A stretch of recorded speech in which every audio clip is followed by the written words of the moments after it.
let's introduce what we want to do here today. All right. Welcome everyone who is watching and to all the future viewers who are watching this sometime in the future. My name is David Hurdle and talking with Sal Crispo today, founder of V10 Health.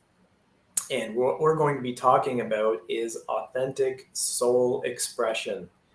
And so imagine the most loving, compassionate part of yourself, the most abundant, the most interconnected, the most wise, like the highest version of yourself that you can imagine. Like this is the soul. And we want to connect with that and use that to help guide us through our life and our choices that we make. But there's a lot of things that interfere with that. So everyone has access to their soul at any moment, but there's a lot of barriers to that. And we're going to go over some of those barriers today, and we're going to go over, how to connect with your soul, because it just may not be something that most people actually have as a regular practice. We want to make sure that people, have that strong bridge and that strong feeling and that strong knowingness of what it feels like to be connected with your soul and driven and living your life from that. Because it's the best version of yourself that you can be. And so that's what we're going to be talking about today. So authentic soul expression. I think a lot of people, not a lot of people, almost everybody, we live a life we start off living our life in a life that's handed to us and programmed for us. And there's society conditioning, and society says you should live this life and this is what you should do, and you should have a job and you should save and you should get a mortgage and you should retire, and there's all these different ways that society imprints onto us how we should be living life. But unfortunately, not all of those ways are in alignment with who we are or what our life path is. And so when we can connect with our soul, when we can connect with our heart, we have our inner compass and our way that helps us navigate through life in a way that is most fulfilling for us. So Sal Crispo has been founder of V10 Health. I've known Sal for 12 or 13 years now, and we see very eye to eye on a lot of things, very similar philosophies, and we both look at a holistic approach to life. We look at exercise, we look at nutrition, we look at mind, we look at spirit, we look at everything for that purpose of living that soul-driven life. And so, let's get started. So, authentic soul expression. Sal, is there anything you'd like to add there? No, it was a great intro, Dave. It was, it's a perfect start to what I believe is going to be, quite impactful presentation. If anybody has any questions at any time and you're watching live, then feel free to type a comment or a question, and we'll answer it immediately, or if not at the end, if it makes more sense to answer at the end. So the our learning agenda for today basically is defining what authentic soul expression is. Dave already outlined quite a bit there in that amazing intro. But we'll go into more detail on that. How to build awareness and differentiate between the ego and the soul. What Dave was saying in the intro, the societal pressures and the programming basically is what makes up the ego, and much more. The importance of establishing a hierarchy of self, which breaks down body, mind, and spirit, and the role they play and how to integrate them in an optimal way so that you can perform at a high level and get the most out of your life. And then how to eliminate blockages and connect to the soul. We definitely have, challenges that, we need to overcome in order to be soul driven and live the, in this manner that, again, that Dave touched upon. So what is authentic soul expression and why is it important? Defining authentic soul expression. Authentic soul expression, or ASE, is the ability to freely express your true physical, mental, and spiritual self without reservation or restriction. So, Dave, this is important because a lot of times when people, talk about spirituality or the soul, they can get, I guess, too narrow focused and not really include the physical and the mental, because those are very important to leading a spiritual life. You cannot just focus on spirituality and sacrifice the mental and physical self, right? That'd be akin to someone, praying and going to church every day, but being completely inactive, eating poorly, and, not challenging their mind, through reading or, mindfulness practices or whatever the case may be. You agree?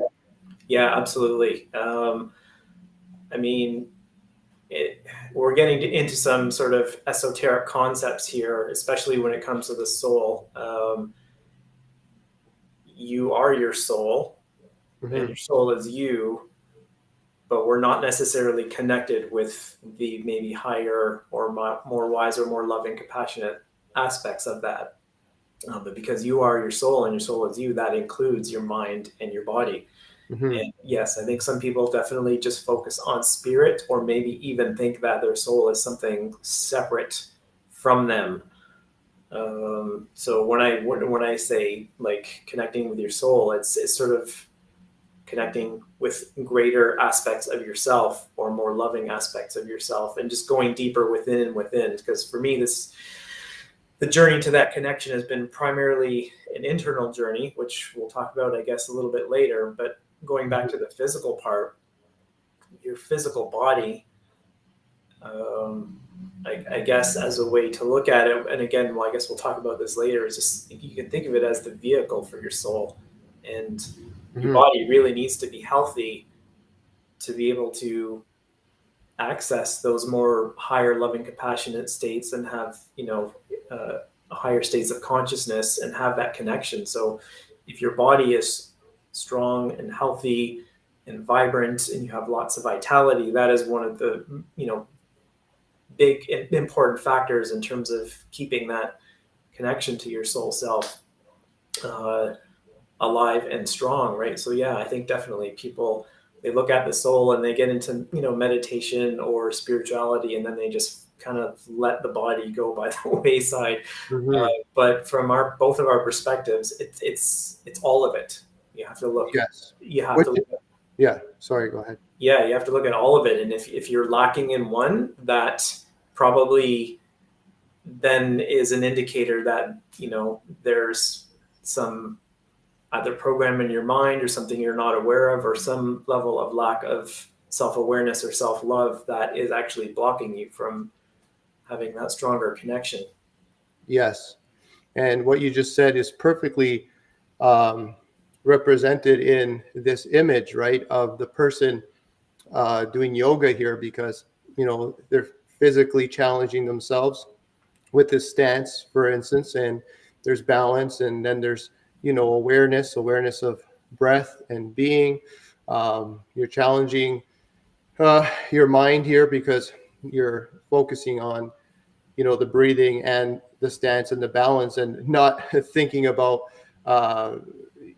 what's next in life, or just being bombarded by stressful type thinking. And and it's also spiritual because you're practicing just being, and that's what the soul is. It is your being. So I just thought that this image really represented, um, all three of these integrated and working well together in a positive way, right? Yeah, for sure. Awesome. Um, all right. So, what's the problem with being soul driven, right? What's the problem with being ego driven instead of Yeah. soul driven? Um, and yeah, when you sort of, um, are, a baby, you come into this world a clean slate, and society, the environment around you is, educating you. Now, that may not be uh, something that, a lot of it is a good thing, but there's a lot of parts that may actually be counterproductive because it doesn't resonate with your soul. So if you never really learn to listen to your soul and learn to filter out what does resonate with what doesn't, then you can get caught up in living a life that society wants you to lead versus a life that that you yourself, your soul, wants to lead. Right. And this can happen in two ways. Like here we have selling one's soul is more common than you think. Some people do it consciously. They know what their soul wants. They know they don't like a certain thing, and yet they still follow this path, which is just going to lead to darkness and suffering. Because when you go against what your soul wants, it's not going to be happy, right? It's gonna be talking to you. It's just going to be saying, hey, you love to sing, and yet you're not singing, or you love to whatever, help people, and yet you're only doing things that are self-centered and selfish. But I think even though a lot of people do sell their soul, there are a lot of people who don't know. They just sort of are not even aware that they have this soul that is unique. That because all of our souls are unique. It's almost like our thumbprint, right? Where some people may love singing, and other people would love dancing. Other people love creating art. Other people, whatever. It could be, playing sports. So their soul wants to express itself differently.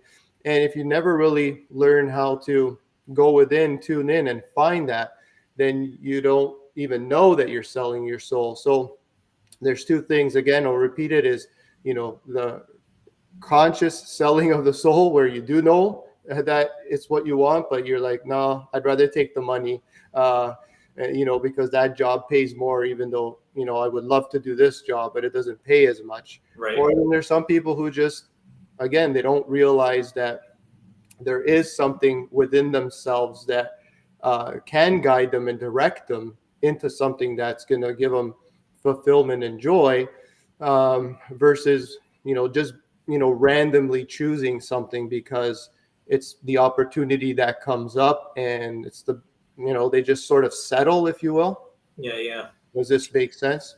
Yeah, I think. Mhm. I mean, with living in darkness, it's like if when you connect with your soul and you trust that it wants the most for you and the best for you, and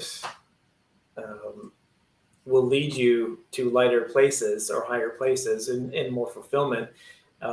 We're talking sort of about the journey from um, separation into unity Mm-hmm. as a broad theme. And the more you come into unity and the more loving and compassionate you can become as a human being, and the more connected to your soul, the more you shift into higher vibrational states of being, where your set point is now higher.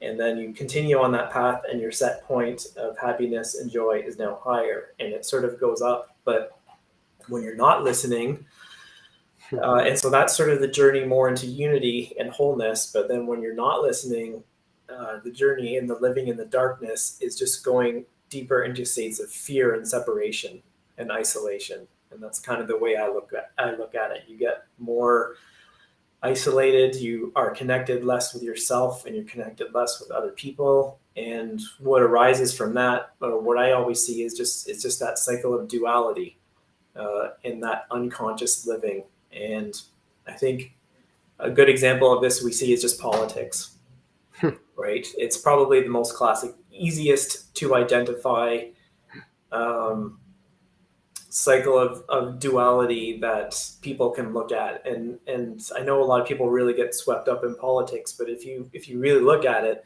you see one side that doesn't want to take any responsibility for itself and blames the other side. And then you see the other side doing the exact same thing. Mm-hmm. And they just mirror each other's behavior back and forth to each other. And it actually causes a state of polarization where over time, both sides get farther and farther and farther and farther away from each other. And you can see this is what's happening now in politics. It's, in most places, but especially in the US, is that now you no longer see the other person as a human being. You only see them for a specific identity label that you give them. You give them conservative label, you give them Democrat, and then there's a whole entire story that's attached to that label. And now your perception is flawed because you see a person as only that. Yes. And you don't see the rest of the person, and you start reacting to those people from those preconceived notions and definitions and ideas in your head. And what this ends up being is just a dive deeper into the not a dive deeper, but you just become more and more unconscious and reactionary in your behavior. You're not really perceiving things truly as they are. And that polarization, and as it increases, you increase the risk for violence and conflict. And that is inevitably what happens when you are not listening to your soul. Now, it doesn't happen right away. It's a slow buildup over time, but that polarization that creates more separation and more division between people gets, what we call the cycle of duality, where you just keep repeating the same stupid behaviors. No, that's a little judgmental. Maybe unconscious behaviors is a better term, but you just can keep repeating those over and over again. And you just get stuck in your growth and your evolution. And it's not actually a very fulfilling life. It's just a very reactionary life. And you're just on autopilot most of the time. So, and living in darkness could be more fear, but could also just be your unconscious. Like you're just not connected. So yeah, that's kind of how I see it. And I'm just going to write a comment there. Someone have a question? Yeah. More has joined us. So thank you very much for the comment. Excellent. Okay. So is there anything more you want to say about that? No, I think you summed it up quite well.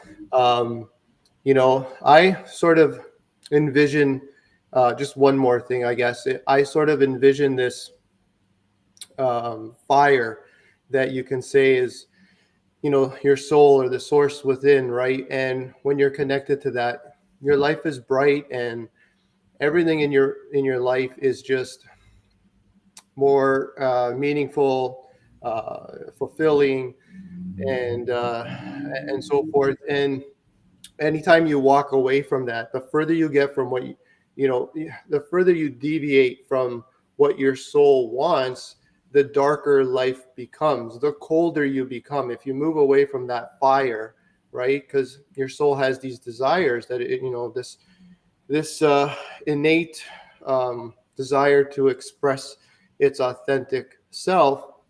And the more you deviate from that, you're just going to go colder and colder, and frostbite starts to set in, and it becomes painful, right? It's the suffering because you're listening to your ego, which is saying, come over here, right? Shiny ball syndrome. Come down here. This is what society's saying is going to be great, right? Whether it be something materialistic, right? The fancy car, or house or a certain type of family or career or whatever it is in the external world. Yeah. And it's sort of that this allure, and it's hard for people to escape that, because they think the only way they can fill this inner void. This is what I went through when I was depressed. I was always looking to fill that inner void and that pain that I was feeling with stuff in the external world. And finally, I realized that no matter what I gained, I always, felt this void and emptiness and pain. And finally, I was like, okay, I realize what I have to do. I have to go within and realign with my soul purpose. And when I did that, that's when I healed, and life just became much more amazing. I didn't gain anything. I still had everything was the same job, same people around me, everything. But life became more enlightened because of me just being you know congruent with what my soul purpose was, right? So it's such a big thing that people need to realize. And um, and this is again very common. Yeah. Most people that I've coached like really struggle with this. They don't even want to talk about it. They would rather just tell me what exercise I need to do, right? Like they'd Yeah. rather talk about something else. Like I find this right here is the major weakness when I talk to or coach most people. And it's usually like the last stuff that I get into, because I need to gain a lot of trust Yeah.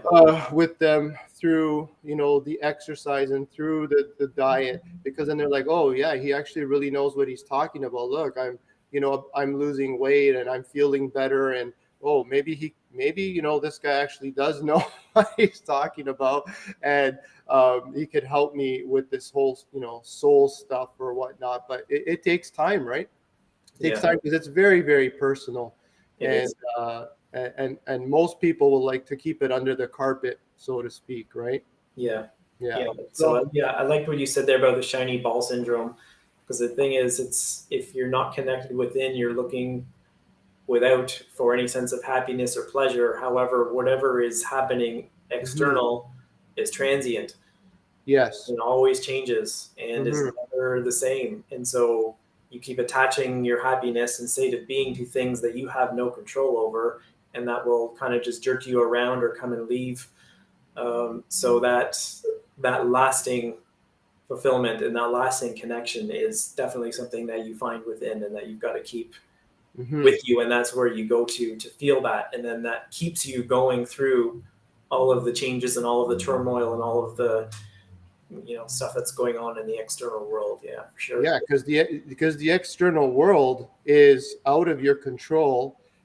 It's always changing. There's going to be ups and downs. There's going to be storms. There's going to be times where it's great. But if you're dependent on if your happiness and your emotional stability is dependent on chaos, Yeah, you're yeah, you're in for a rough ride. yeah. Yeah. Okay, so we got a question Oh, from sorry. Amor. Can a soul's purpose change over time, or does it stay the same for the duration of one's lifetime? It's a very good question. Okay. Do you want to go there first, and then I'll comment after? Sure. You want me to go first? Yeah, yeah, Um, I believe the soul is growing. So if uh, you know, so just like anything else, right? You got to listen to your heart, right? You may do something for a while and you love it, but then you're done, right? And then your soul goes, okay, what's next? So there's no problem with changing course, right? Because you've experienced it and you felt fulfilled, and now there's a time where you're no longer fulfilled with that certain thing, and you're just like, okay, what's next? I mean, this is about exploration, right? If you go to a country and you travel, for instance, and you love that country, it doesn't mean you don't want to explore any other places in the world. So yeah, we that's just our nature. I think that's part of why we're here, is to evolve. um, and as we evolve, we're going to want to tackle new, different challenges. That's just going to help us to keep, again, growing and evolving. Dave? Yeah, I agree. I think maybe for some people, if it might stay the same, but I know for myself, and which is mostly all I can speak of, yeah, it definitely has changed, and things that you enjoy and how you enjoy them change, and as you grow and evolve. So what the way I see it as in terms of if you're looking at maybe like an overall arching soul purpose is unity with all that is.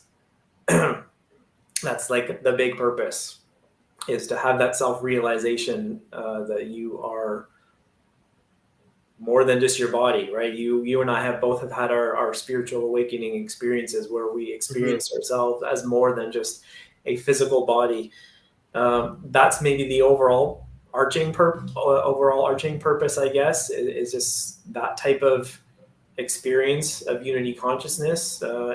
But the path to get there is never just one thing, right? It always changes, it always bends, it always flows, and your soul is going to guide you. If, let's say, that's the end goal or end result, your the way I see it is your soul is just going to guide you through certain experiences that are going to get you there. And that doesn't always mean having the same purpose for your entire life. That can definitely mean that it changes. And I mean, some people, I think part of it is just on your nature. Some people are more very yin in their personality, and some people are very more yang. And so what that means is some people are very more ambitious and focused and driven, and they just go a straight line, and other people are very more sort of just go with the flow and just connect with that and see where it takes you. So you kind of have to know your nature to see if you're connecting with that. But yeah, I think it changes for sure. Yeah, absolutely. Mm-hmm. I'm not sure that a soul's purpose has specifically to do with anything like career or making money. Like I said, it's more about It's yeah, it's bringing you more. to that end result of communion with all that is, and so Mhm. whatever experiences it needs to guide you through to get you to that is what it is, and that is going to be changing, definitely. Yeah, I would say it's more, yeah, like service oriented, right? And it could be like creating wonderful art that makes people uh, feel great, right, about themselves, and Yep. I can really appreciate art, just like you can appreciate, you know, the universe's art, like different places on this planet, or other planets or solar systems, and so forth. So yeah, I agree a lot with what you said there, Dave. That was really good. Yeah. Okay. Any other questions? Were there any other questions, No, or that's it. Yeah, let's okay? move forward. Yeah. So yeah, benefits of authentic soul expression.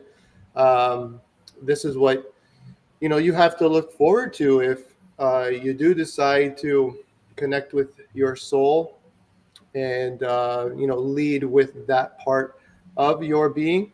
Um, Dave said this in one of our talks, actually in our previous podcast on depression, which I really loved. And it's yeah, living inside out versus outside in, and that again, this is what we're talking about. That just pretty much nails it on the head, right? You're um, going within yourself and discovering what it is that you truly want, right? Not the programming. This is beyond the programming, not the outside in stuff. Remember, the programming is what you got from the outside that came in. So, part of this battle is distinguishing between those two, and we're going to talk about how to do that.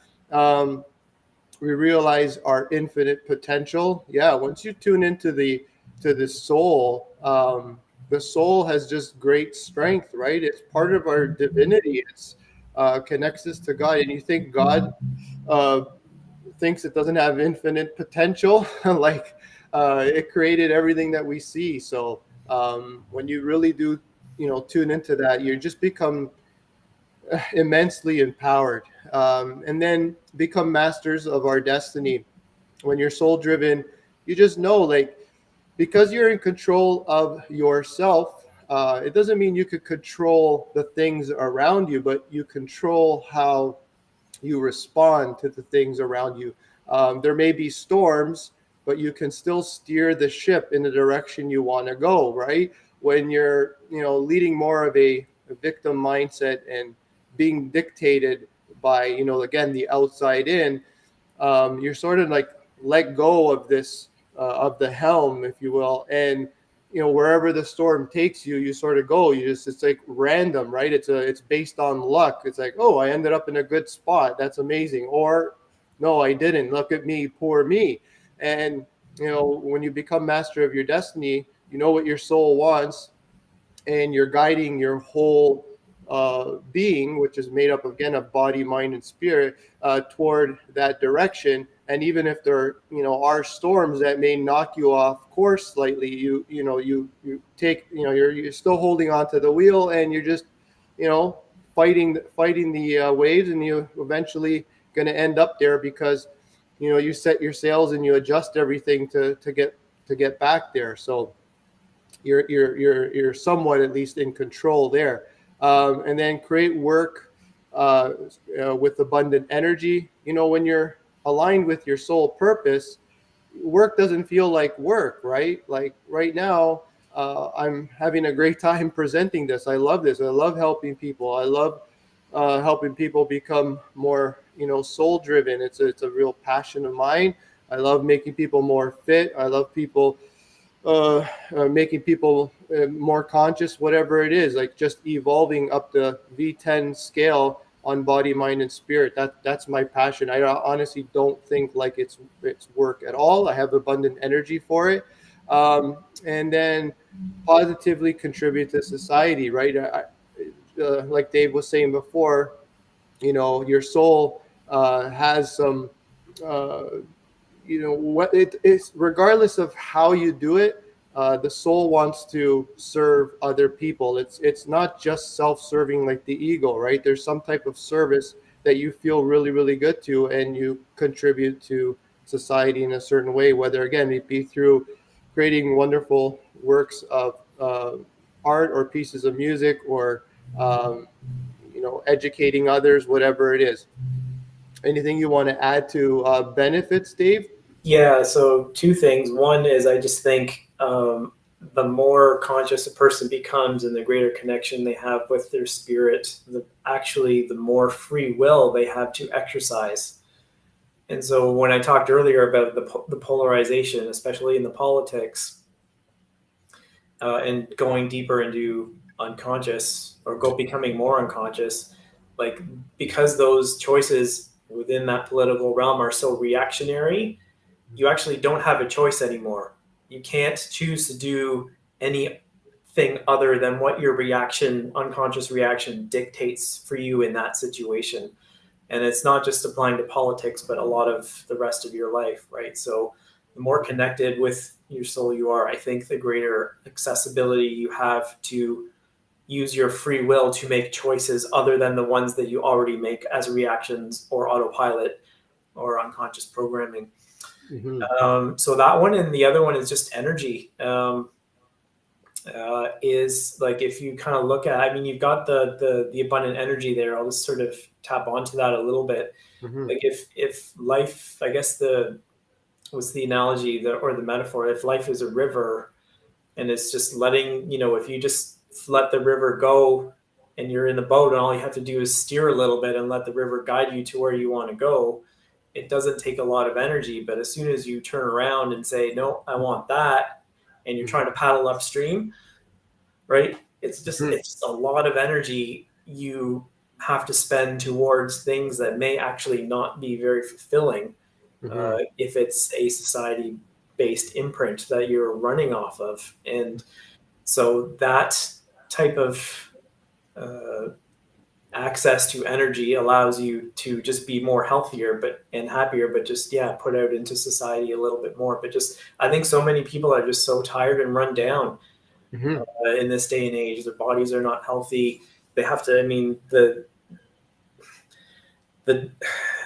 ever-present need to make money and keep up with the pace of an increased cost of living and is always pushing people, against testing, against how strong they can keep that connection with their soul, and doing stuff like that over the long run can really, really take its toll on your energy and just drain you so much.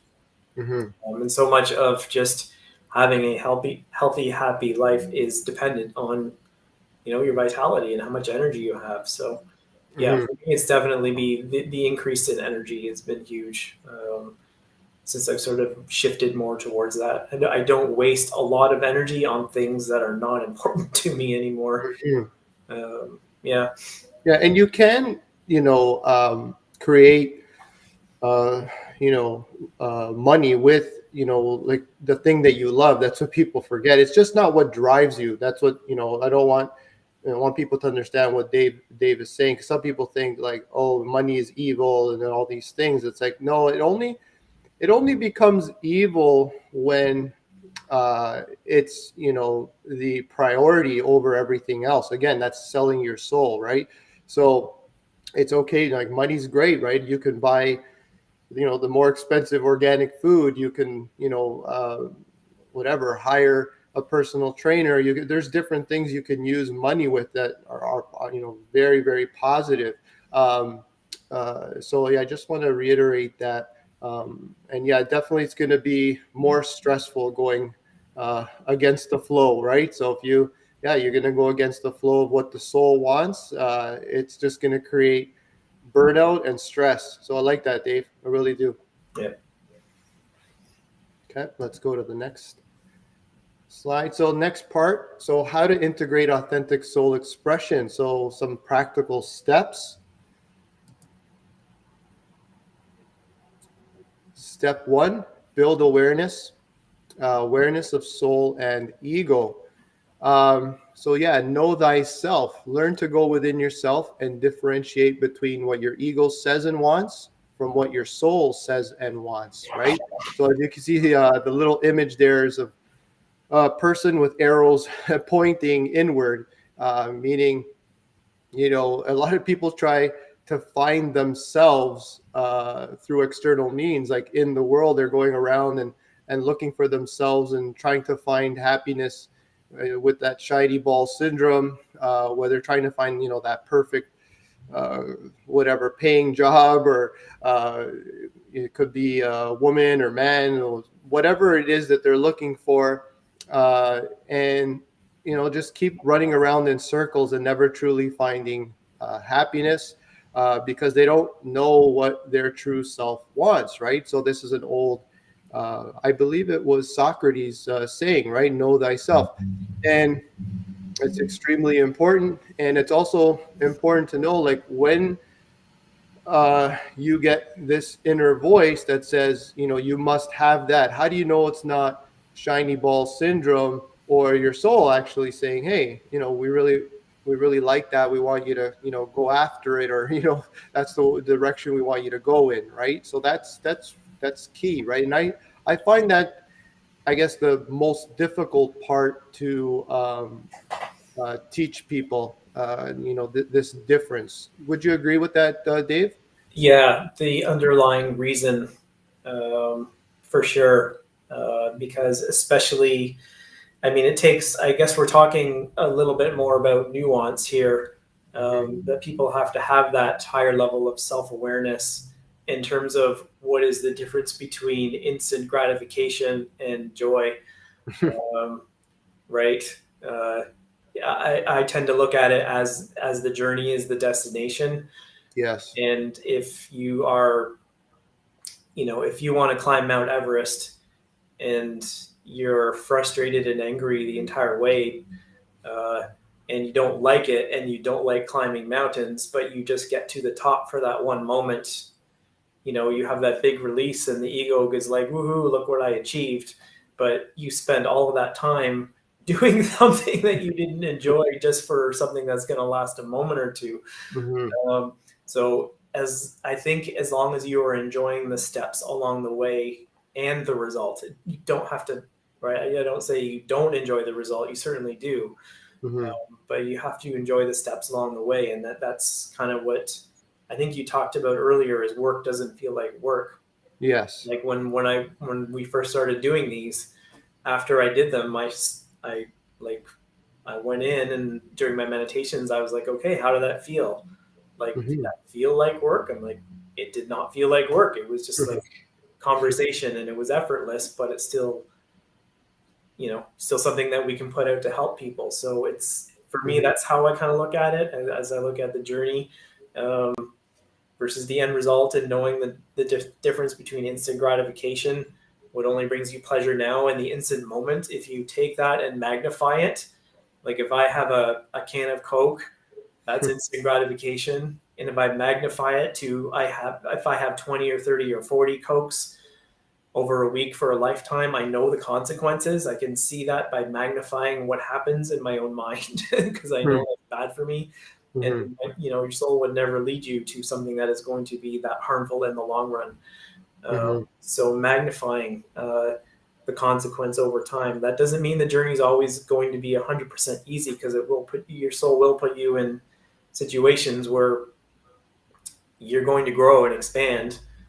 But again, that goes back to number one, and knowing thyself and having the awareness of what that feels like. And for me, it's always been a blend of excitement and nervousness.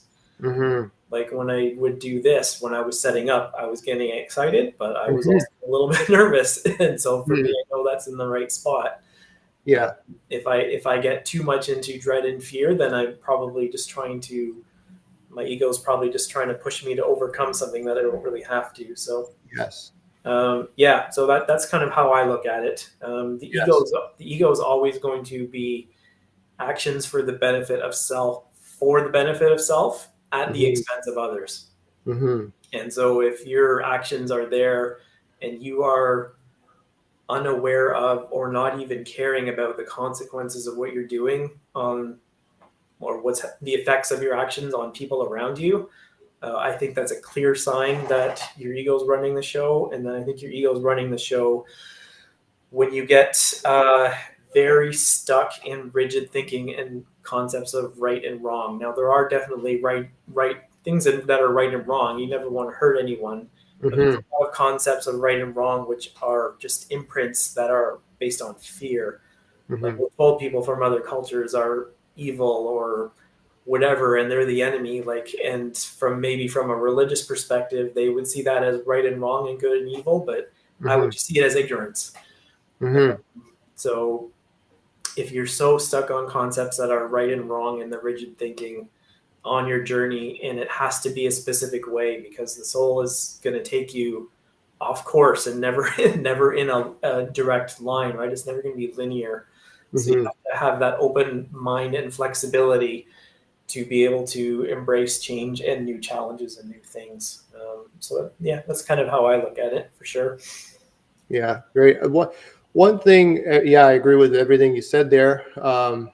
There's another thing that I find with the ego versus the soul in terms of the wants or the desires.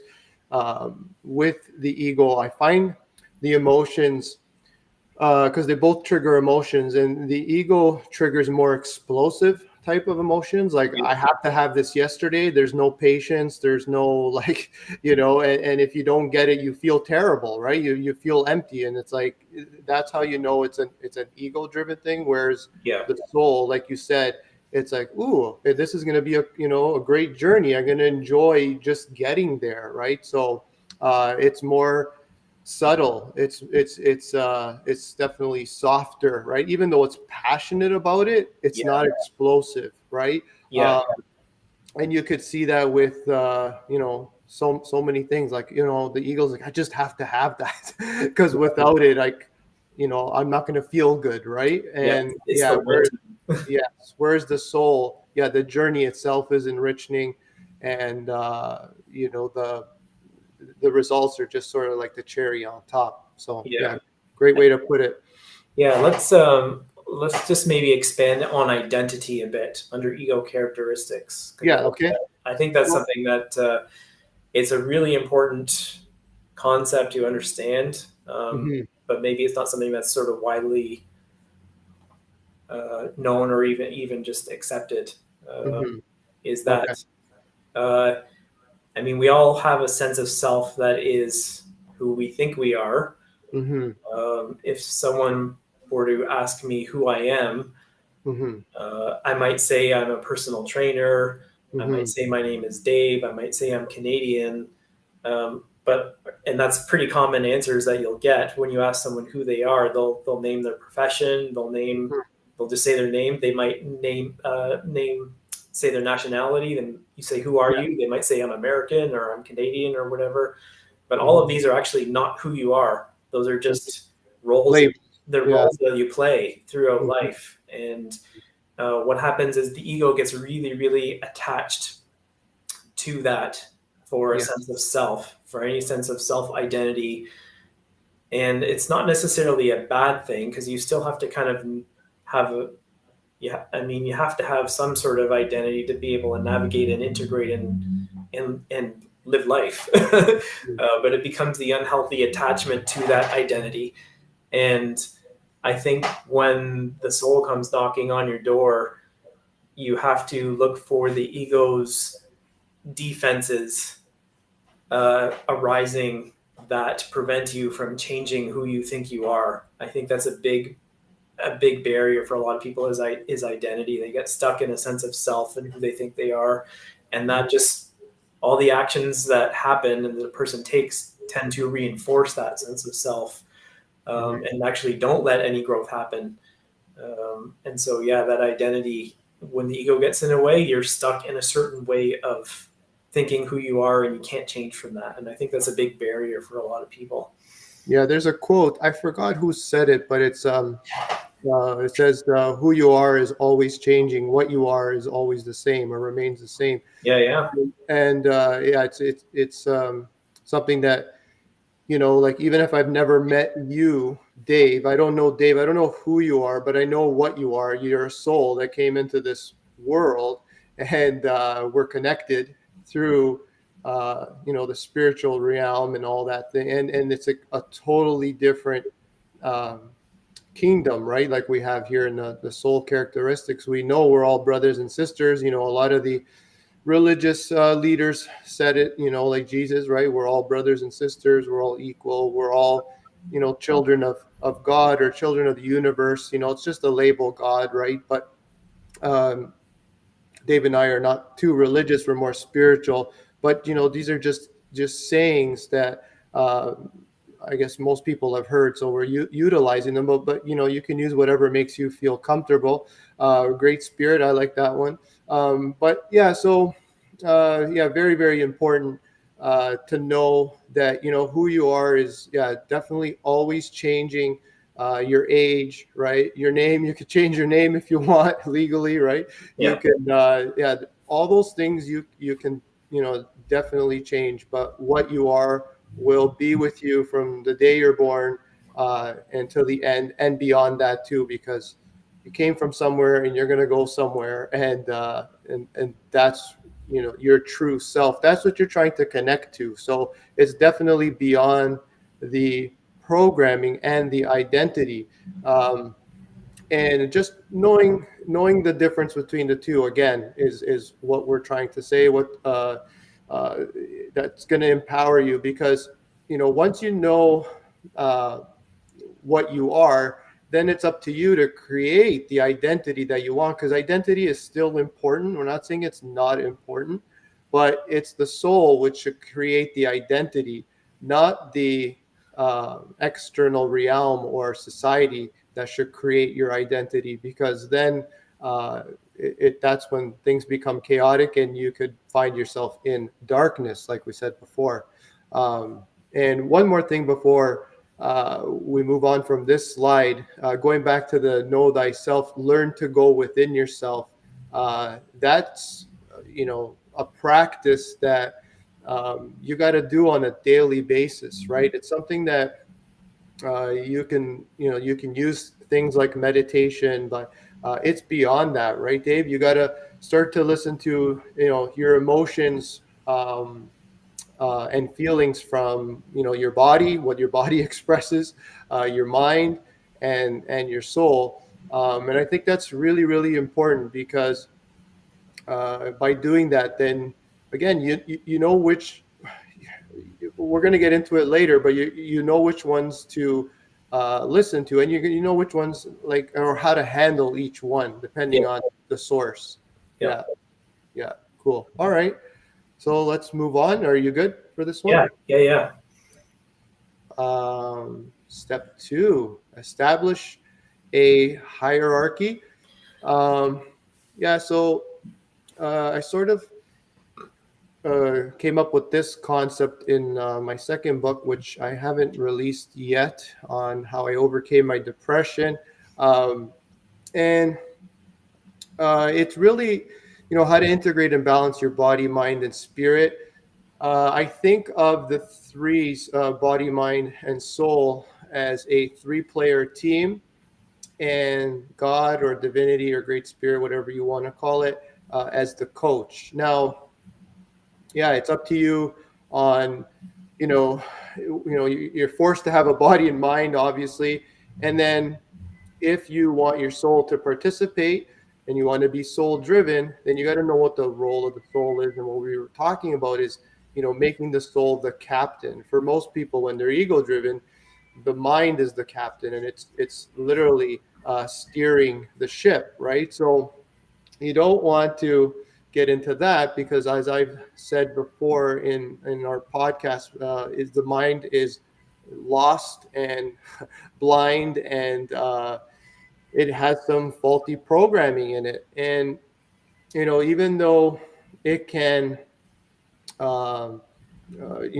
calculate really well, like it has some strong abilities to get what it wants, it doesn't mean that that's what's best for you as a person. So the mind is best utilized when the captain is directing it toward a certain aim, right? So that's where you need to reorganize your team. If your star player, ego gets too big and it gets out of hand, then what ends up happening is starts misleading you down different paths, because, again, it thinks that's what's best for you, even though it doesn't really have any wisdom whatsoever. Whereas the soul, because it's direct connection to the source, has wisdom in abundance. It's the only one that could really has a direct line of communication with the coach. That's if you want and you utilize that.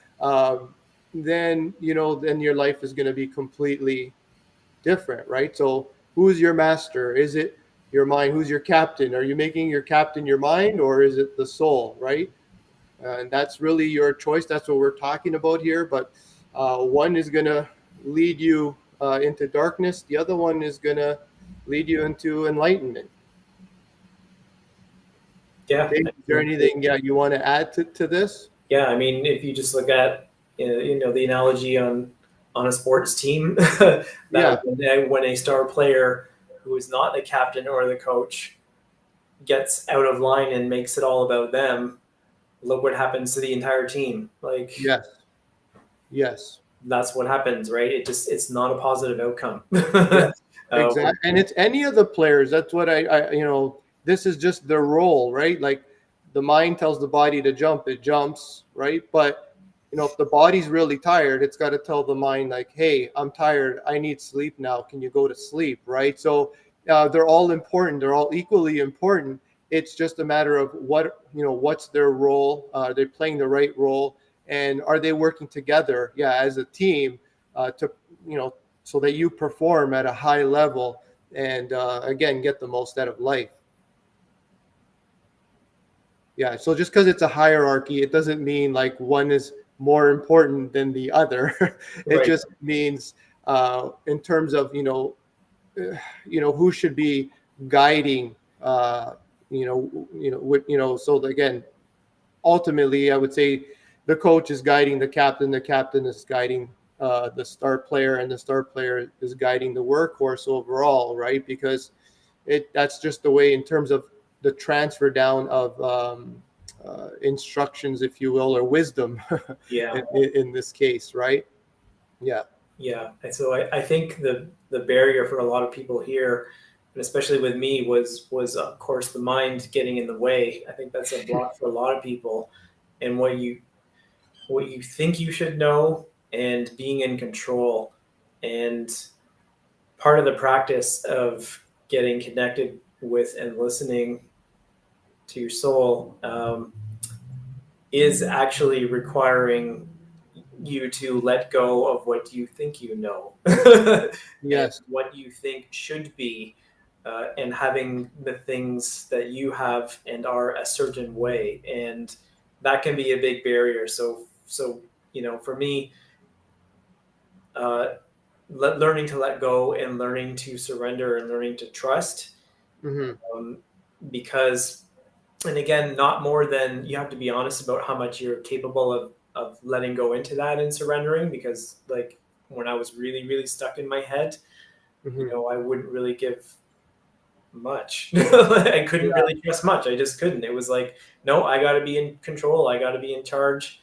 This is how I'm directing my life, even though I'm full of anxiety and depression, Mm-hmm. and things are falling apart around me, and I'm still trying to keep control. And so part of that, keeping the star player, the mind in check, is learning to surrender and let go of control, and just taking yourself and learning to follow that guidance into small situations at first, and Mm-hmm. making small little frequent changes, so you can see and know that where it's guiding you is actually working out.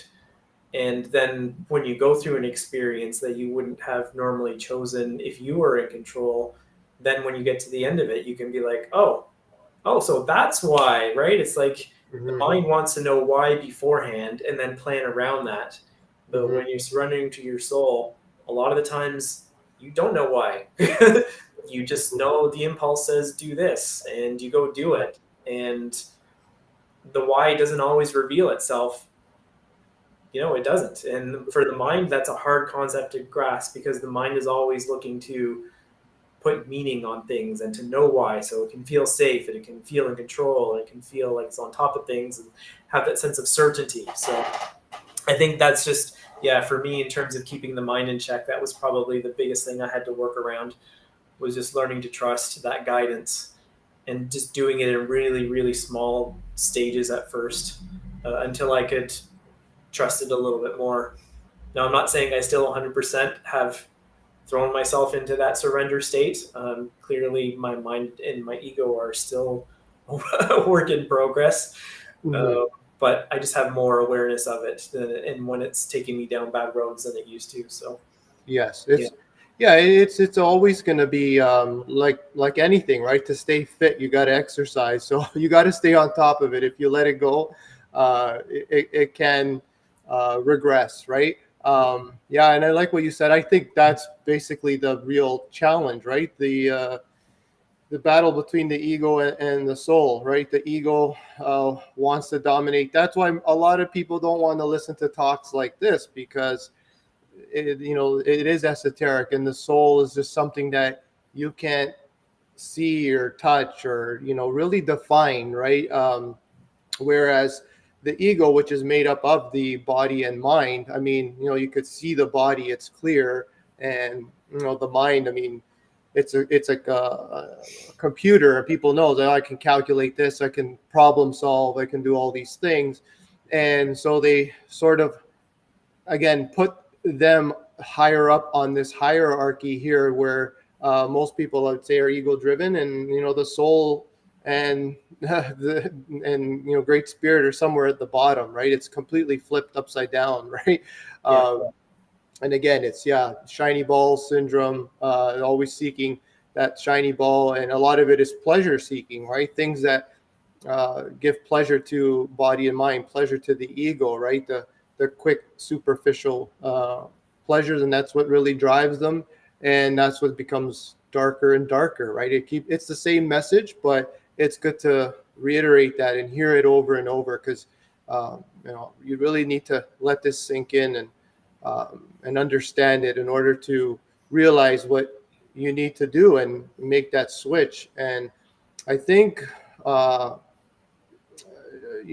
meditation is definitely, I mean, we're going to talk about that next, but is something to learn how to do, to let go and let God, right? Let go and let yourself tune in to your soul and your connection to divinity. And every time you meditate, that part of yourself gets stronger and stronger. And the control aspect that the mind wants starts to get weaker and weaker. So, but there are other things you could do too. But I like what you said there. And Yeah. I think that's not just your struggle. I really do think that's everyone's struggle. Yeah. Yeah, very common. Step 3, eliminate blockages. So yeah, evolve and elevate to higher vitality levels. So, the I created the V1 to V10 scale for physical, mental, and spiritual self, and for a whole bunch of other things as well. But the key, I think, here to understand is that when you're at low levels of health, whether it be physical, mental, or spiritual, you're going to suffer to a certain degree. You're not going to be at ease. You're going to experience some dis-ease, right? And your goal, I think, for everyone, I mean, is to rise up this scale if they want, to lead a life of true fulfillment and a life of high performance, right? If not, then you're that's fine too. That's your choice. If you don't want to evolve and you're happy with your pain and suffering, some people are in a state of mind where they want to continue being miserable, and that's okay, because sometimes that's where I was for many years. I was learning about this stuff, and I'm like, no, I'm not ready, and I kept putting it off until I was pretty much forced into finally taking a look at this and doing something about it. And yeah, sometimes you just need to hit rock bottom, and and that's it. But this is obviously for people who are looking to evolve. Yeah, if you're inactive, obese, and immobile, it's going to be very hard for you to express your soul, right? Authentic soul expression is going to be difficult. If you can hardly get out of bed and go up and down stairs, right? If let's say one of your I guess things your soul loves to do is, I don't know, climb a mountain. Like you said, somebody actually enjoys climbing a mountain. If they can't even climb up a flight of stairs without being completely, exhausted afterwards, then, it's going to be very tough to express their soul the way it wants to. And then, the mind as well. If, the mind is in a very low state of health, it's going to be very difficult for it to fulfill or create plans, because it's great at problem solving and creating plans to achieve or attain or live or set up the life that the soul wants, right? So again, you're not going to be able to fully utilize your star player. And then, of course, if you're a V1 to V3 in spirituality, where you're completely disconnected, you don't even care to think about soul. You don't do anything for anyone. You don't serve anyone else except for yourself. Then what ends up happening is, it can lead to depression, possession, unresolved trauma, and karma that just cause a lot more, again, pain and suffering. So, these are definitely something that you want to look to evolving in order to eliminate these blockages and start, leading the soul-driven life. Because if you don't, it's going to be extremely challenging to do that. Yeah. Would you agree there, Dave?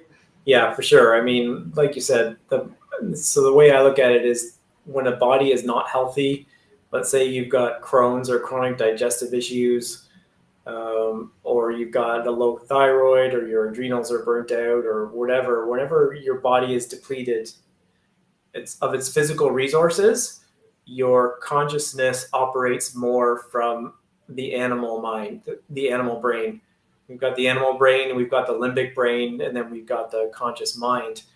And when you get into that, when the body, and if you're not listening to your body, if your health just keeps going down and down and down over time, that you're not paying attention or listening or not caring, your choices actually become more and more unconscious. And that fear of having your health taken away from you lingers under the surface, and that just magnifies and magnifies. And fear, if there's anything that blocks you from connecting with your soul, it's fear, right? It's if you're in that fight or flight state all the time, either because of your health or because of your mind just being wound up, then that takes you into, again, very reactionary mode, and it just disconnects you from the feelings and the sensations that you need to have to pay attention to. Because as you said before, the connection is built through sort of stillness.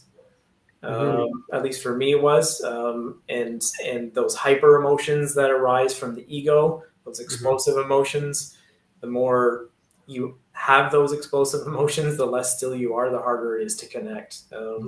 So yeah, for me it was all of them. I had health issues, I had digestive issues, I had heavy metal toxicity. It was taking my energy away. All I could ever think about was, how am I going to get my energy back? How can I even get out of bed to go to work for an hour? You just go into survival mode. And when you're in survival mode, all you think about is how you can survive, and you don't really think about the cost of it, right? So just getting out of survival mode.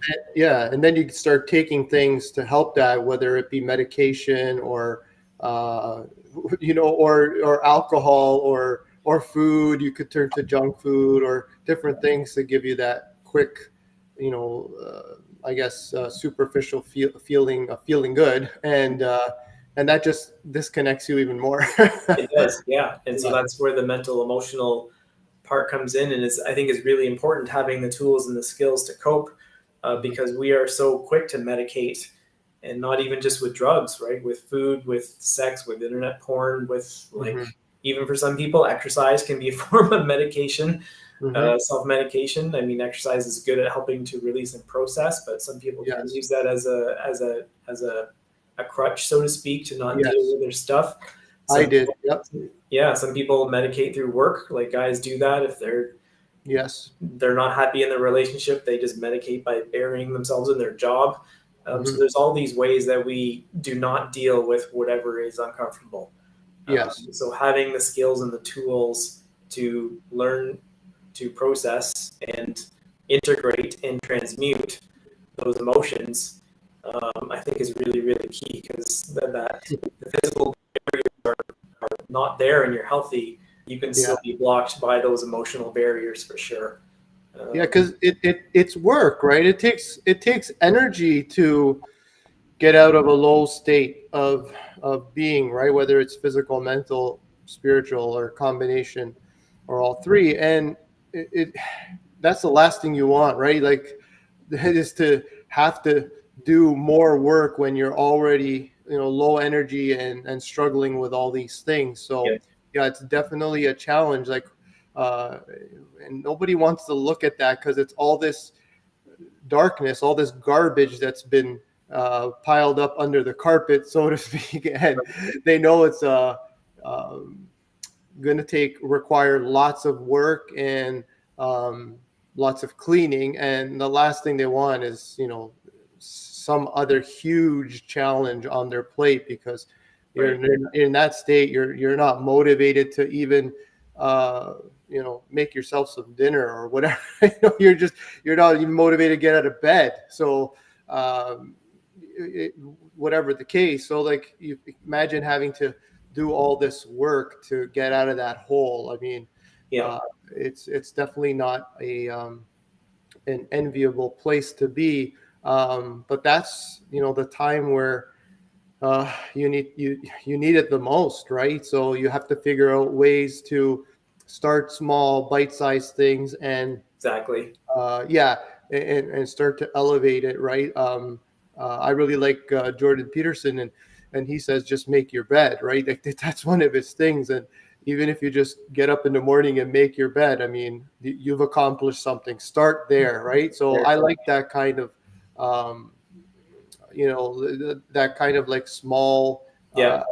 daily actions that help to build momentum Yeah. into evolving, right? So that's why I never never think, oh my goodness, this is, because no one's telling you to do it all in one day. Just do a little bit. You don't have to do it all in one day, right? Because actually that's not even a positive thing to try to do it all in one day, No. Yeah, because exactly. you can end up it usually does backfire and make things worse on yourself. Yeah. Yeah. You want to move on? Yeah, I Yeah. think so. Yeah, I think we're good there. Okay, the integration of expression. This was something that I conceptualized and put down on paper in my first book, One Habit at a Time, back in 2011, I believe, when I published it. And it's sort of to give people an idea of what we're talking about here today. And as you could see, it all starts with the source, where we come from before we're born. We come from the universal light, and it basically, our soul comes into being and into this, uh, I guess, realm with a body and a mind, which is then, as you can see here, when you have a conscious, which makes up the conscious self or ego, and when it's healthy and it's clean, um, then you're thinking accurately. You're planting the right seeds and creating the life that you want, because your thoughts are resonating with your soul, and you're listening to your soul and its guidance, and so that way the light, the universal light source, is shining through, and it hits the screen of life, which you can see there with the heart, and it's bright and it's working exactly, and it being expressed fully the way, you know uh, someone who is soul driven, that's what's going to happen, right? You're just going to create whatever the soul wants, and your life is going to be enlightened. Whereas on the right side, uh, you have wayward thinking, right? Because the ego is muddied, right? It's the one who wants to control. It doesn't want to listen to what the soul has to say, so it literally blocks it out. The soul's no longer the captain of the ship. It tries to become the dominant force, and depending on whatever society has programmed, it's going to try to create those things, and often it's going to be in direct opposition, or upstream from what the soul wants, and that's going to create darkness in your life, right? And you could have amazing things, like, just because the left side is bright and the right side is dark, it doesn't mean, oh, the left side, the person on the left side has, their dream home with, Ferraris and whatever it is, and all these things. Like, a person could have all those things on the right side, and they could be dark because they're just not leading a life that they want to lead. This has nothing to do with your external world, and that's what I want.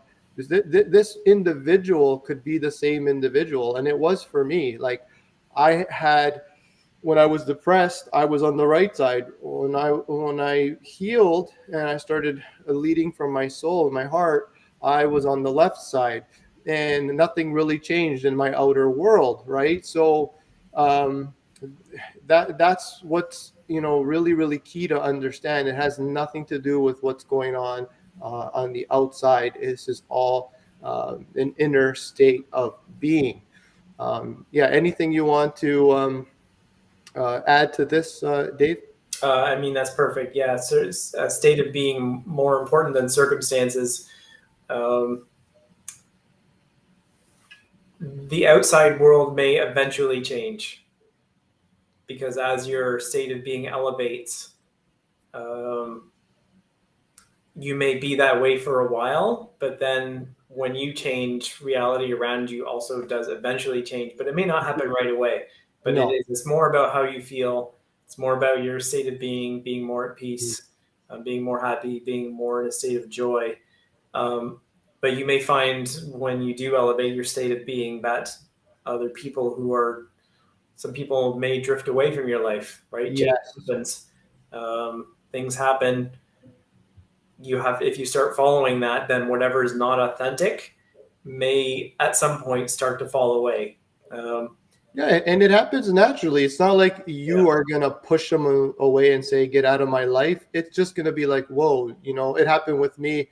There was people that I used to go out and party with, and after I healed and started to live more on the left side, it just sort of, they're like, "Hey, you want to go?" No, I don't. I'm done with that. Really? Yes. Okay. And I'm like, "Hey, if you ever want to do something positive, like go play sports or whatever, do something, like, then give me a call." And you know what? They're not into that, so they're probably not going to call you. So yeah, so you definitely things will start to reshape around you. The outside world will reshape itself around you that reflects your inner state or your soul. Yeah, absolutely, Dave. Yeah, for sure. Yeah, but it will happen on its own. I mean, you don't have to. It's nothing you have to force for sure. No, yeah, it just happens naturally. Exactly. Yeah. Yeah, awesome. We'll move on to the next one. All right, so how do we create this healthy ego, right? Let's go back here. As you could see here, it was nice and clear here. That's what the healthy ego is. And this is the ego that's, definitely unhealthy. It's muddied. It's blocking the light from passing through your unique soul, which is trying to express itself uh, in this world, right? In this realm. And so so the body and mind are vehicles for authentic soul expression. So make sure they are kept in a vital state. Um, so for the soul, strengthen the soul through conscious unity, mindfulness, meditation, prayer, gratitude, fasting, etc. There's different things that you can do. Being of service to other people. There's a lot, right? So whatever you feel most comfortable with, whatever you feel connects you the most to that special place within, do more and more of that. It's exercise, right? And until it becomes just a natural way of life for you. So I mean, all of these are amazing. Dave, would anything else you would add to these? So I mean, strengthening the body, we kind of already talked about, and you've got Oh it yeah. there. Just movement, nutrition, Mm-hmm. flexibility, mobility, rest, all that kind of stuff. The mind, the mindfulness. I would say be very. One of the things I started doing to keep my mind in check was paying attention to judgments. The mind judges so quickly and criticizes so quickly, either self or others. So just being aware of your own judgments, your own expectations, Mm-hmm. those types of things, preconceived ideas about not only situations but people, and coming at people with don't have that judgment in your head about how they are, who you think you are, because that's just a projection of your own mind. And Mm-hmm. when you kind of learn to rein in the judgments, I mean, it happens all the time unconsciously. It's just an autopilot thing. And when I learned to stop being so judgy, Yes. that really settled my mind down quite a bit. Yes. Thoughts of the future or thoughts of the past for the mind, anxiety is brought on a lot by thinking about and catastrophizing events that may happen, Mm-hmm. even if it's only an hour from now. But a lot of the times it's not. It's a lot of things that we just think about, and we're constantly told from society that the sky is falling. Mm-hmm. And of course, we get anxious. Why wouldn't we if we think the sky is falling all the time? But learning to ground yourself in the present moment, because those future thoughts can really waste a lot of energy in worrying about things that haven't happened yet or carrying things forward from the past. I think Mm-hmm. for mastering the mind, those were the three: the judgments and the the past and the future.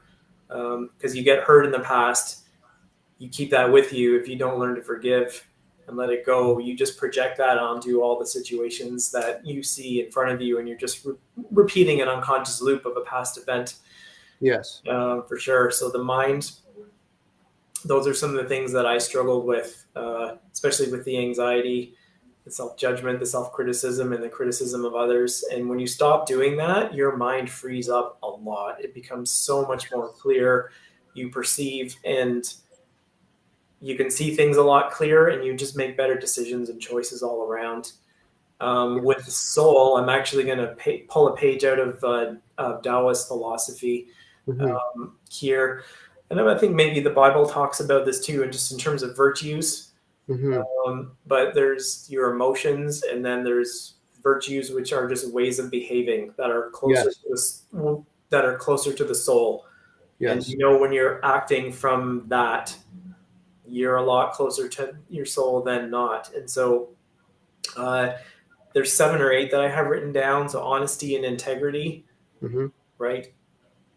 Kindness and compassion, self-confidence and courage, for sure. Yes. You will have to face challenges in life, no doubt about it. Humility and vulnerability, gratitude and appreciation, forgiveness, so important, and self-love and self-compassion, of course.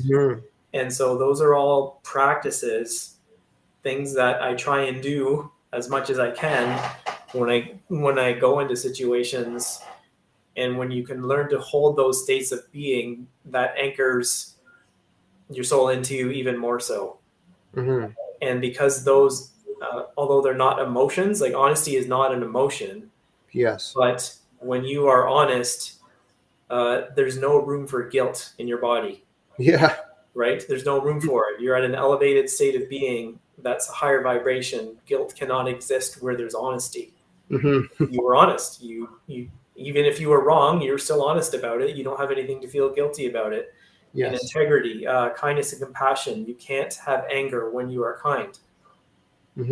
People, and so when you're really confident and you believe in yourself, it's tough for anxiety to get a grip on you.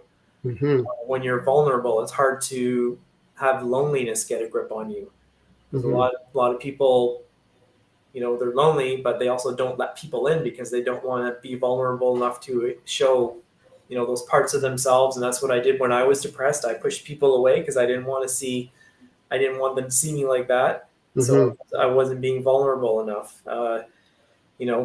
We live in a pretty wealthy society, and we take a lot of what we have for granted. And so that gratitude and appreciation, very, very important for not becoming spoiled with what you have in life.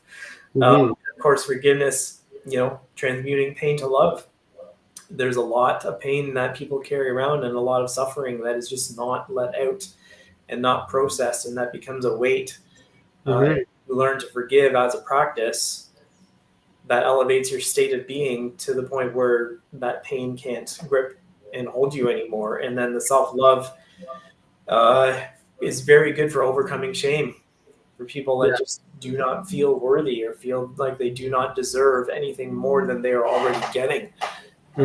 And so part of, the mindfulness and the emotions, managing the emotions, is learning to express those when they come up and not let them control you. But the other part of that, and this is the part I was missing for the longest time, is adding in the specific practices of being honest, being kind, being compassionate, and all the rest, because they hold you at such a higher state. Those lower states of being, just they can't touch you anymore. And in Taoist philosophy or religion, when you embody those, you are closer to your soul than at any other time. And when you embody those and anchor those, there are even higher states of being, like devotion, like reverence, like awe and inspiration, that then also become the next level of practice, and that take you even closer to your soul. So there's different practices that you can be. And I mean, it's a state of being that you practice like anything else, right? It's like exercise, it's like memorization. It's just something that you do over and over again, and you take yourself into situations or not necessarily deliberately, but when they come up, you have that self-awareness to know when you're not being honest, or you're out of integrity, or you're guarding and you're not being vulnerable, right? Mhm. So yeah, adding those in as a practice, I think, for soul development and staying connected with your soul, because your soul is super, super high vibe. It is so infinitely loving and compassionate. Yes. It is for you to elevate yourself to that. And when you do that, that's when the integration happens. But your soul is going to make you earn it. It's not just going to Mhm. hand it to you. Yes. So you have to do the work, and that's part of how of doing the work for me, for developing that connection with the soul, for sure. Awesome. That's really, really good. Yeah. Yeah. I mean, for just everything you said there was great. I love the virtues. Um, and I think they're all tied in together. A lot of this stuff, right? Like when you say mindfulness, um, it's great for the soul, but that's really the only way you're gonna practice accurate thinking there for the mind, right? Because accurate thinking, for instance, is when you're thinking, uh, again, resonates with your soul, right? So you're listening to your soul, and your soul saying, this is what we want. This is what we want you to figure out how to, create, and get to it, but not in a commanding way. But Right. and then it's up to you to be mindful to see if whether or not your thoughts are. That's why it's more than positive thinking, because positive thinking, it's like, what is positive thinking? Well, it's only positive. It is, if again, it's got to be unique to you, right? So it's, what may be positive for someone may not be positive for you. So it's more Yeah. than that. That's why I say accurate thinking. It's in line with what your soul wants, right? And Yeah. That's so very that's important. really, really important, right? It's not just about positive thinking; it's about accurate thinking, and then again, following through with the right action so that it does happen. Um, and again, I think just making that connection of all three, because again, then the workhorse, the body, is part of that action. It's got to, whatever, it's got to read to learn, it's got to move to get to the library, whatever it is, the body's going to help you uh, make that, build a house, whatever. It's got to work, right? So just learning how to integrate all three of these, you start to realize when you can get them all working together harmoniously. Your life is going to be just naturally uh, less chaotic. Again, it keeps, I'm going back to this accurate thinking, because like you said, you're not going to be as judgmental. You're going to be more honest, because you're going to say, well, whoa, I'm about to lie here. Is that an accurate thought, which is going to lead to an accurate action, right? Right. And you can be like, well, no. Or you see someone and you're like, oh, that's just another right wing person or whatever, politically, or you're Exactly. already prejudging someone. Yeah. So again, is that an accurate thought? No, it's not. Okay, my soul doesn't see that. My soul sees beyond that. I see my fellow brother, my fellow sister, that, yeah, I know they have some programming that I don't agree with, but I'm not going to just judge them on the programming. They're a lot more than that. There's something way more meaningful than their programming behind them, right? Because that's Right. what you're trying to do. You're trying to not only dissolve your own unhealthy ego, right, and try to clean it and look past it, but you're part of that process is doing the same thing with others. So I really do agree with that, like not being judgmental. And so you don't just look at them and so for me, I say, okay, yeah, they're a bit muddied, but that doesn't mean that there's no value there to the person. If I could help them clean up, then Right. I'm going to help them, right? Because that's you know a part of me, right? We're only as strong as the weakest link, right? Together, humanity, right? So we got to look at helping each other out. The moment we judge and there's, oh, that person's worthless, like, then no, we're definitely being ego driven there. So I agree with you, and we're not thinking accurately. Yeah. So, anyways, this is definitely holistic as you can see, Yeah. where they're all working synchronistically together. And it is an exercise. It is something that you need to learn over time. It's not going to happen in one day. But if you do learn how to put all these pieces together, you're definitely going to, get a lot more out of your life and enjoy it a lot more. So let's go to the next thing. That's it. So yeah, final thoughts. Dave, we got to the end here, and To the end. we both came up with a quote we want to leave everyone with to, I guess, think about. And yeah, you go ahead. Yeah, you start with yours. Yeah. So from interconnection arises interconnection, and Wow. so I think this sort of encapsulates a lot of my process and journey over the last number of years, because I definitely, all of my attention was focused outward. It was focused on the external world, and I had very poor self-awareness. And I was just chasing one instant gratification after the next. And there was nothing. And because of that, I wasn't really connected with myself. I was connected with who I thought I should be, or who others thought I should be, or trying to live up to that standard. But I just really didn't have that connection with myself. And through stillness, mostly meditation, and building the awareness of the inner world, my journey started to go, and still does, take me deeper and deeper within myself. And so if we think of the iceberg, where the tip of the iceberg is only 10% and the 90% is underneath the water that you don't see, I kind of like that analogy for our mind. And so much of our mind is that directs our behavior. I was not even aware of. I was not aware of certain patterns of behavior and things that my parents did that I just naturally adopted and continued on blindly without questioning them, or things, all that kind of stuff. So the more and more I went within to myself, the more and more I build a connection with that soul and with myself. And the more I was able to have that connection and filter through a lot of the fear and the negative emotions and all that stuff, the more whole I became, the more I was able to connect with other people. Yes. And, when you deal with that kind of stuff and you face it and you integrate it, you then see how other people are acting from the same places. And instead of being judgmental or pushing them away, you get to extend the arm of compassion and see that this person isn't, they're either in pain, they're acting out of pain, they're acting out of suffering, or they're just unconscious. Like they just don't know any better. Yes. No one's ever taught them any better, or they just don't have the awareness. And so you connect with when you build that internal connection, you can then connect with other people at a deeper level.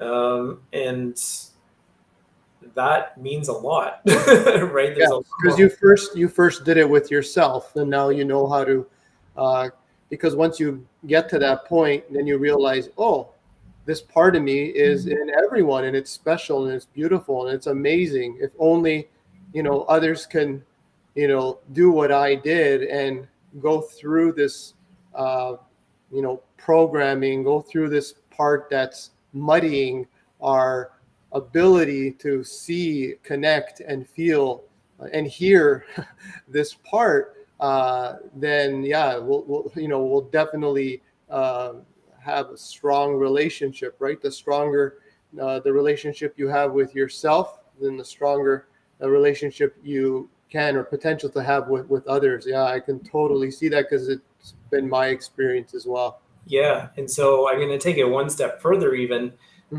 is that when you go even deeper within yourself, you start to develop this level of subtle awareness and connection that I definitely not had. And it's not only a connection with other people, it's a connection with life.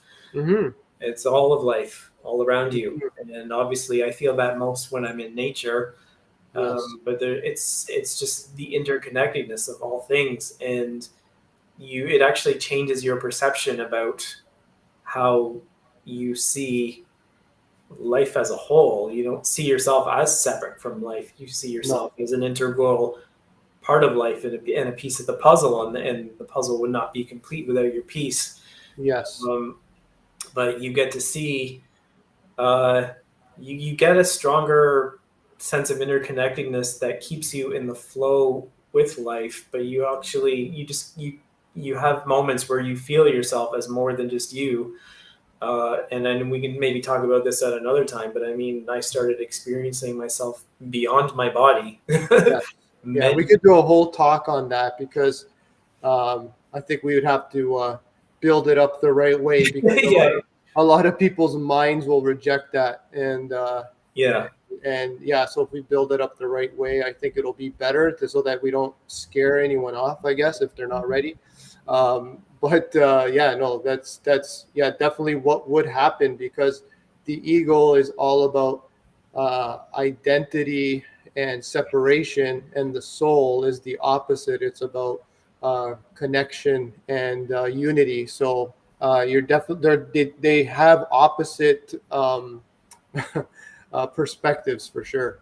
yeah. And so I mean, where what I constantly work on now is just like when COVID first came up Hmm. and work was shut down, like I was lost, and I Yeah. could feel my mind and notice my mind saying, "Okay, what are you gonna do? What are you gonna do? How are you gonna make money? Now you have to do this and that." And I Yeah. could see all not only the worry, but I could see, as we talked about earlier, the identity trying to Yeah. hold on to itself. Yes. Right?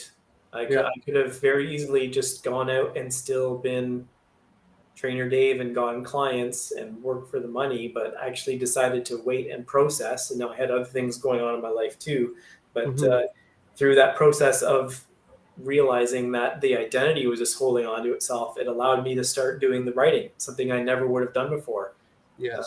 And building that. And for me, that creative outlet was another bridge or connection to my soul that I had yet to explore. Hmm. So there's another interconnection that I wanted to bridge, and it's leading us to doing videos like this, right? So a Hmm. path that I never would have taken had I held on to the identity and not had the self awareness that was trying to reinforce itself by getting me to do things that were within my comfort zone. uh, Yeah. yeah, so it's just a constant. For me, it's just a constant growth, but also a surrender and trust, and that's what I keep trying to reinforce in my own journey. Is just more surrender, more trust, learning to let go of the ego, learning to let go of the identity, Hmm. and just surrender into where that's going to take me. So yeah, but for me, it all started. The pivot was going within in the inner journey and Hmm. building that connection. So if there's anybody who's watching this and that's where to start. At least that's what I would say is where to start is just start going within, build the Yeah. stillness, Step one, build awareness, like we said. build Right? self-awareness. Yeah. Yeah. Self-awareness through stillness. And that's Hmm. it. And it'll grow and evolve from there. Yeah. And little steps, little things at a time, little activities at a time. No, don't think you got to do, uh, so much all at once. Just start with something simple and build from there. Yeah. Yeah. No, that's great. Thank you for sharing that. Yeah. Okay. So nothing compares to soul, wealth, and power. Sal Yes. Crispo. Well, yeah, no, I mean, I think that's the problem is how do you know what is better when you haven't experienced it? So you don't know what you're missing until you've experienced it. And this is what I guess the difficulty or where the difficulty lies because I was living in hell for the first 25 years of my life. And once I healed, I went from hell to heaven, like we saw in that chart. That's why I was able to like conceptualize that so easily in my mind again, because it was like, okay, yeah, this is where I was really dark, and now I'm, enlightened in where I can, appreciate my life so much more. And when I was in the darkness, I didn't know about the light, right? I knew something was missing. I was trying to find that through external means, right? Chasing the shiny ball syndrome. I was, again, I used this in our podcast before, indulging in the negatives and chasing the positives, where I would go after a goal because I thought that's, what was going to lead to fulfillment. Or if I was dealing with a lot of inner pain and I just wanted to numb it, I would indulge in negatives, and I knew that would never lead to anywhere good. But I needed it because, again, I was in survival mode, and uh, yeah, you think like that's where true wealth and power are, is in this world outside you. That's what society's marketing to us every day. Like we're constantly being bombarded by savvy marketers saying, you need to have this uh, product or lifestyle or whatever it is, and you keep just going in circles trying to build this life based on those things, because that's the promise that you're going to have wealth, power, happiness, whatever it is. You can just fill in the blank, but really you're never going to get that. The only place I truly found wealth, power, joy, peace, love, all those things in an intensity that dwarfs, I mean, it's not even comparable uh, to what you get from the ego, and the superficiality of the ego is again, there's just no comparison, right? And that's where this quote comes from. So it is so difficult. I think even people who did go through this spiritual awakening, there are many stories of it, and they've tried to explain it too. And I think people would take it literally, right? Like that, they're trying to explain this different consciousness, right? So, they're looking uh, here below this level, and then they pop up above, and everything's so different, and they're trying to explain it, but people could only see that lower level of consciousness, and they're trying to figure out what they're saying with that perspective. It's just it's extremely difficult, and yeah, so I could only share my experience, saying, listen, I was ego driven. I know the wealth and power, whatever you want to call it, joy, love, that comes from uh, that type of living. And I also know the one that comes from leading a soul-driven life, and the two are vastly different.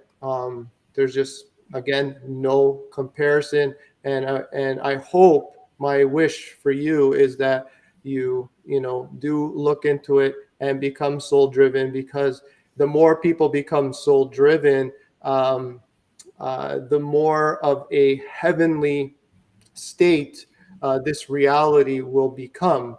You'll have more and more people living from their soul. They'll be creating things that they love. They'll be and looking to create great relationships. They won't be looking to steal from one another, manipulate one another, sell products that other people don't need, that are harmful to them, just so that they can gain material wealth. And yeah, so that's really my wish for everyone, is that they become more soul driven and create more of a heavenly life for the people around us, not just today, but obviously in the future generations. Yeah, no, I agree. Heaven is not necessarily something you have to wait till you die to experience, right? You can experience it right here, right now. Yes. Yeah, that's yeah, it's basically yeah, that's it, right? Yeah, you definitely can experience it now, and that's what a lot of these spiritual gurus, sages, call them what you will, just people who became enlightened, and reached this higher perspective in unity, that they achieved conscious unity. They were trying to share and tell others. It's like, hey, it's worth it, right? It's just like people say, oh, this whole spiritual stuff, but think of it from a physical standpoint, right? Like if you have someone who is a V1 to V3 and they're bedridden, right? How much of the world are they going to see? How much are they going to enjoy their physical body? How much of the joys are they going to experience? Are they going to experience the joys of, riding a bike, the joys of swimming, the joys of, you know what I'm saying, versus the joys of rolling over in bed. Right. I mean, that's really like, I don't know, an analogy that I could use, but it really is that. I mean, there's no real, the joys of, if you enjoy this kind of stuff, jumping out of a plane or whatever, like it's just extreme exhilaration and true joy or again, true wealth, power, whatever, versus just living this complete sedentary lifestyle physically. Same thing with spirituality, right? Same thing with the mind, right? Yeah. You can have examples of the mind where you can't even do a simple mathematical equation versus someone like an Einstein where they could just do a super complex equation and come up with amazing answers. I mean, it's just this complete opposite. I guess I don't know what you even call it. Just a complete opposite end of the spectrum, right? Yep. Yeah. Cool. All right. I really enjoyed doing this with you. Yeah, that was fantastic. Yeah, I hope this reaches a lot of people and it can, help enrich their lives and the planet. Yeah. Okay. So thanks for having the chat today. Mm-hmm. And if anyone sees this and they want to contact Sal Crispo, Mm-hmm. Sal at v10health.com. And my email is davehurdle@rogers.com, but my website is awakeningenergy.net. And your website is www.v10health.com. All right. Yeah. Fantastic. Okay, Sal. So until next time. Yes. Can't wait. We will figure out what to talk about, and I'm sure it will be awesome. Yes. Yeah. Awesome, Dave. Yeah, we'll definitely do this again, and we'll probably be giving this talk again too. I think this was the first time we did this one, and I think we should do it again. And look forward to it.